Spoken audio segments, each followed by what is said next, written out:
اس کا ایک ایک صفحہ انسان کو خود بخود بتاتا ہے.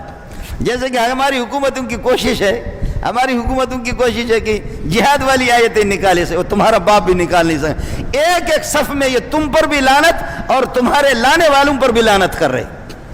اس میں ایک ایک صف میں وہ بے غیرت مولوی ہوگا جو اس کو چھپائے گا. اس کا ایک صفحہ کہیں سے بھی آپ نکالیں جس میں کافر سے اظہار نفرت نہ ہو، کافر پہ اللہ آپ کا بھلا کریے کہ کافر پہ لعنت بھی نہ ہو. کوئی بھی صفحہ آپ کو نہیں ملے گا کافر سے بیزارگی نہ ہو.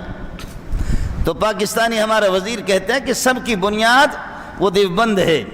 دیوبند کو اگر بلڈوزر لگاؤ گے تو دہشت گردی ختم، پھر فساد ختم، تخریب کاری ختم، بے چینی ختم، پھر مرضی ہوگی جو جس کی ماں کے ساتھ یہ ہے کہ اپنا منہ کالا کرے، کوئی کسی کی بیٹی کو استعمال کرے، کوئی کسی کی بیوی کو استعمال کرے، شراب دبا دبا کر کے پیے، پھر بڑی آزادی ہوگی، پھر کوئی رکاوٹ نہیں ہوگا. یہ ملا سب کے سب رکاوٹ ہے. یہ دہشت گردی مولوی نے لایا.